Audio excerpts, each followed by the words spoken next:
And welcome back to Coaching with the Bible, Season 3. Very exciting. This is Season 3, Episode 1, Episode 110 overall. Super excited to be here with you today. We begin again the 5 books of Moses, starting with the book of Genesis, the first portion, the first parsha known as Breisheet. Our topic this week is on choosing good. I imagine all of us think we're good people. We do good things. We think good thoughts. I want to challenge you today, and I want to dare you today for today to be a good day. Not as the other stuff I said earlier, meaning you might be a good person all the time. I hope you are. You might think good things all the time. I hope you do. You might act in a good way much of the time. I hope that's true also. But here, today, I want you to have a good day.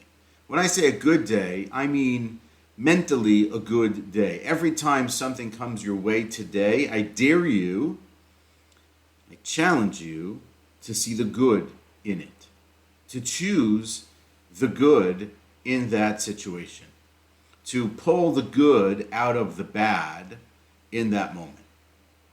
This is what's come to be known as the good philosophy, which I'm going to explain a little bit more in just a couple of moments. And it comes to us today out of the portion of the week, because the portion of the week says on a regular basis, consistently through the first chapter, when God is creating the universe and God is creating the world, that God saw it. You can substitute whatever you want for it.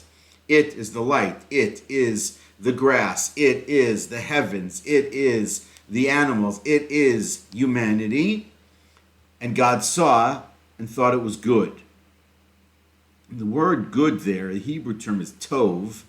It's an odd word because in the modern sense, they may have discussed this once before in Coaching with the Bible, but the word tov, the word good, isn't always what we want. In school as a little kid, we didn't want a B. B on the report card, when you look at the text, B was good. You wanted A's. You wanted excellence. You want to just be good. You don't want to be just good at sports. You don't want to be just a good artist. You want to be great. You want to be memorable. You want to be noticeable. So thinking about it in the space of simply just as good was never actually good enough. You wanted more than just being good.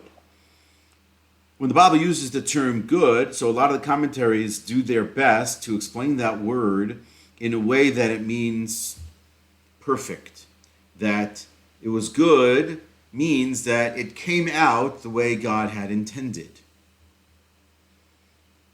Although that's not exactly accurate, because we do know from at least 2 incidents in the first chapter of Genesis where it didn't go exactly as planned.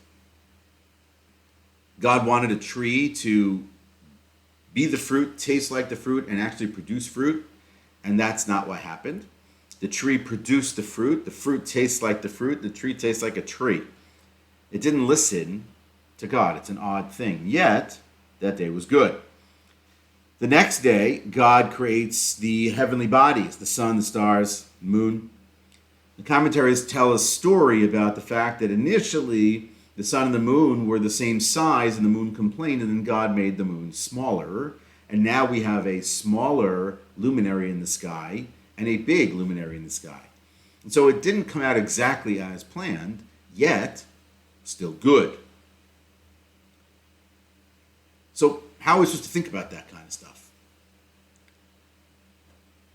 So one way to sort of approach it is simply just to understand it in the following basic manner. This is purely about the text itself, which is the idea that when we're looking at it as good, that we're looking at it as holistically good, that in the terms of purpose for which it was created, so that fit the purpose. So what was created fit the purpose, and it's fine. Or it fits in nicely and neatly enough, or it's complemented well enough by the next thing that was created. And so as a whole, the synthesis of them is complete, is ultimately then perfect. But perhaps there's something else to think about it as well. And a couple of the commentaries make this note, which is, let's again remind ourselves that the Bible is a book for us to read and to work through and to work on and to help us, guide us in our lives on a day-to-day. And because that's true, and because that's how we approach it, again, whether we look at it wholly religiously, as some of us do, or we're simply looking at it as a book, as a reference text, as a text that guides us along the way, that is informative, that helps us think about things in life.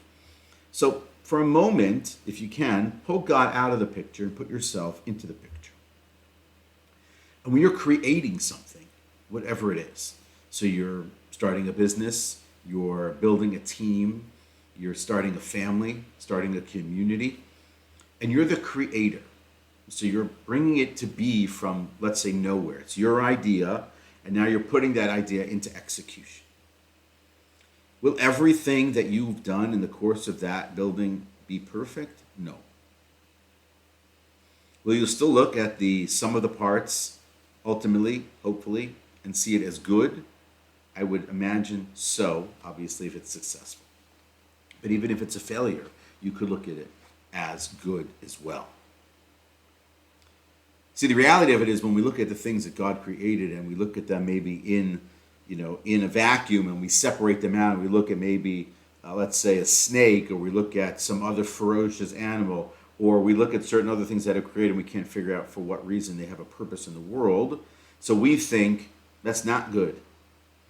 But the truth is we have no idea. And so in the grander scheme of things, that thing is important, that thing is good, that thing has value, that thing has meaning, and it fits. So it's part of the good, whether we think so or not. And so the good philosophy, based on that Bible, but it's not based in the Bible, is the idea that in every moment, in every situation, we have the opportunity to choose good. Mentioned once before the quote that's attributed to Viktor Frankl, which is also, I think, Stephen Covey, who I think is the one who attributes it to Viktor Frankl, is that there's a space between, what we're thinking and ultimately what we decide to do. There's a choice that we can make, and the question becomes a question of what are we choosing to do? Are we choosing good, or are we choosing the bad? Where are we focusing our attentions? Where are we focusing our minds? That's really the ultimate question here, and this is where the good philosophy comes in. This is a philosophy that I came across fairly recently, that I've been working to sort of introduce on a more regular basis into my own being, is really trying to always choose the good in every situation. I'll explain it a little bit more in just a moment.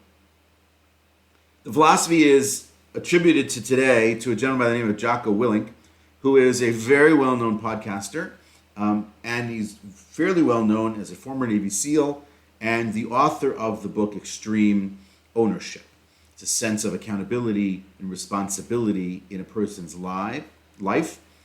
And he's a super interesting guy. At least I think so.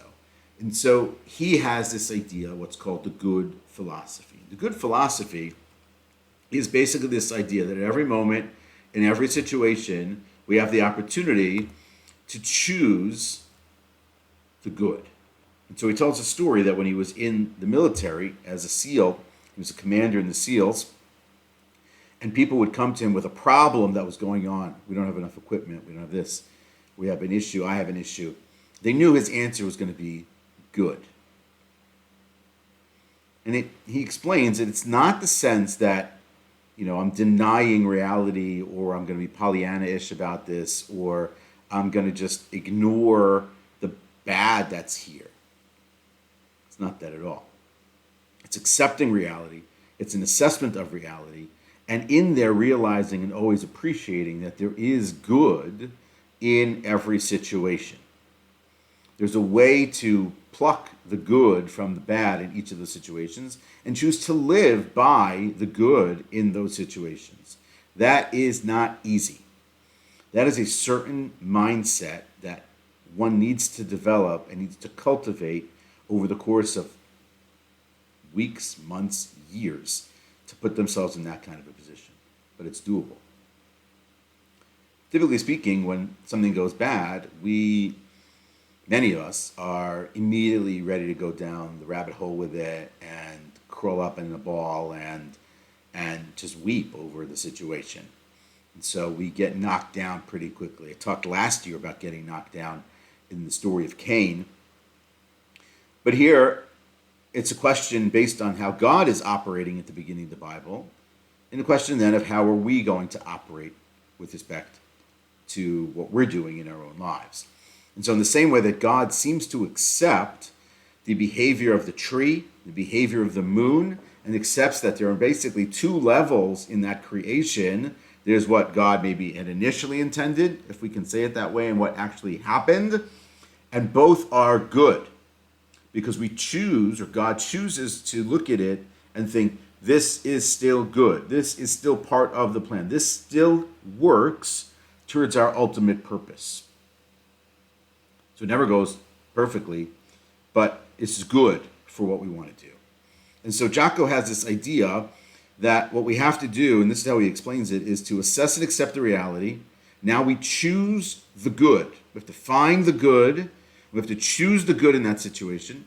We can't dwell, we will not allow ourselves to dwell on the negative in that situation. Even though we acknowledge it, we know it's there, it's still there, but it's not going away, but we're not focusing on it. We're not allowing that to take hold and control our attention.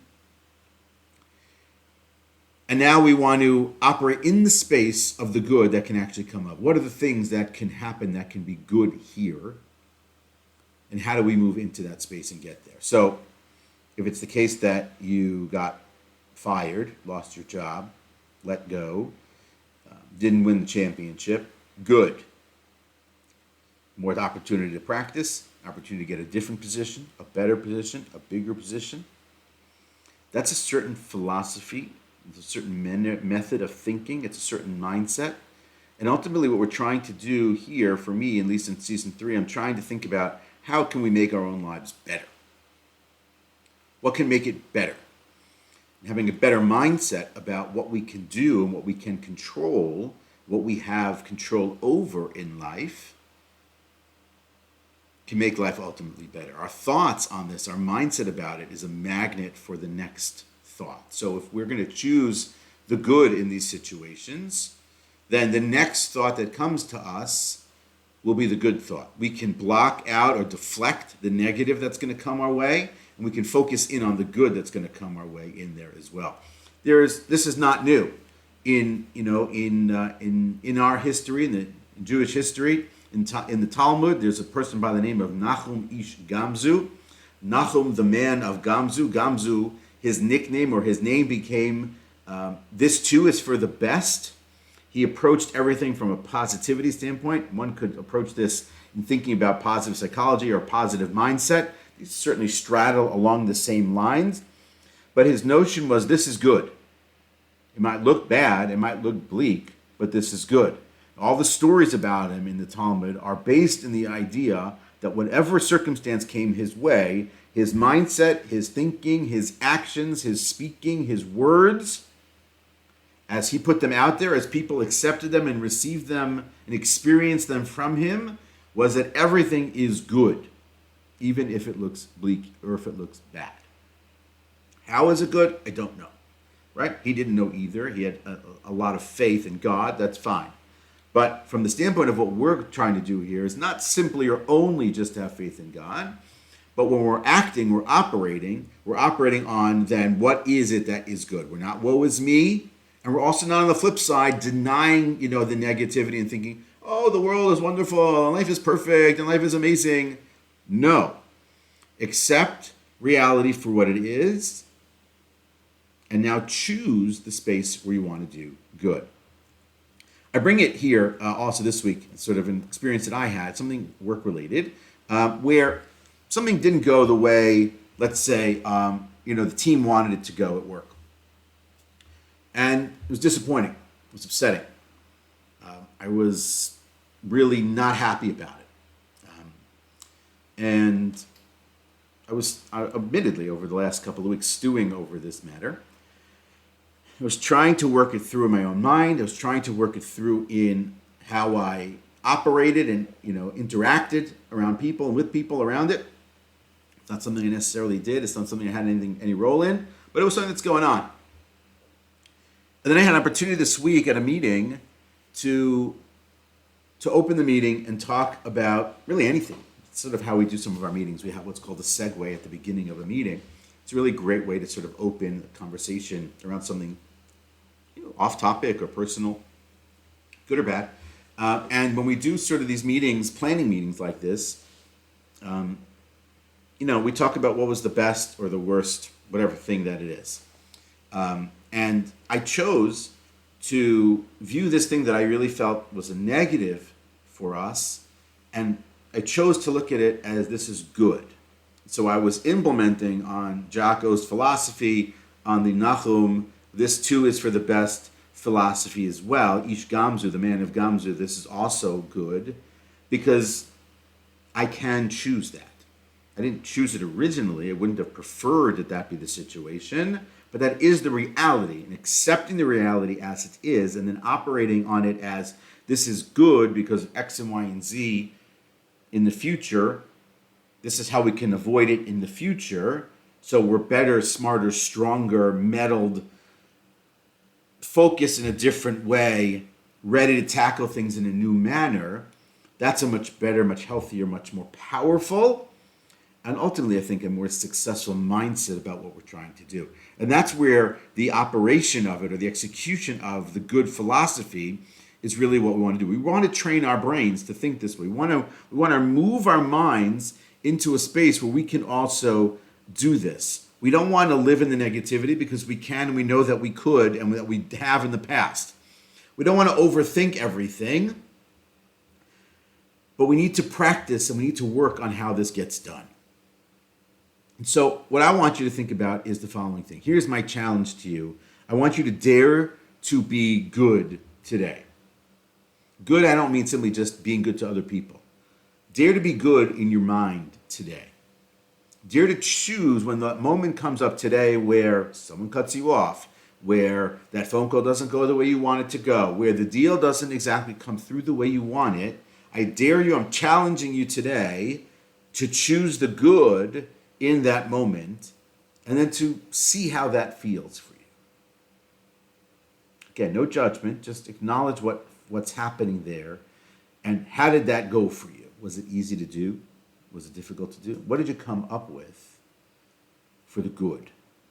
What's this, you want to call it the silver lining? What's the silver lining that you were able to see in that situation? And now, what's your next step to implement and to execute to make sure that good becomes the baseline and it's not some sort of pie in the sky idea? So not just that I want to think good, I want to think good, follow through, assess, and then operate and execute in a manner where the good is what I'm choosing. So there's a mental piece of it, right? There's a mental piece of it, and then there's an actual active piece of it that you have to put in there as well. And I think it's important to sort of think about it in this space. Again, what we're saying here is that the lesson, perhaps one additional lesson from the Bible, is this notion of how we think about things that are good, how we think about things that happen in our lives that are not so good. How can we flip them and see them in a positive light? How can we put them into a good space and operate in that space specifically? That's not easy. The Bible's not making it easy. Life isn't easy. Getting better at life isn't easy either. But it's something that we can choose to do, and it's something that we can choose to implement on a day-to-day, week-to-week, month-to-month basis. I guarantee that if you begin to operate with a good philosophy, right, good in quotes, this sort of good philosophy about these things, so that in I think a pretty quick period of time, you'll sort of feel different about it. The way you'll approach everything more quickly will be different. Initially, it's going to be hard, take time, but over the course of time, it'll get easier. You'll attract more positivity. You'll attract more good as well. And then you'll get some muscle memory around it. You'll more naturally operate and execute from the space of good. That is Coaching with the Bible for this week, Season 3, Episode 1. Looking forward to continuing next week when we talk about comparison in our lives. Have a good one.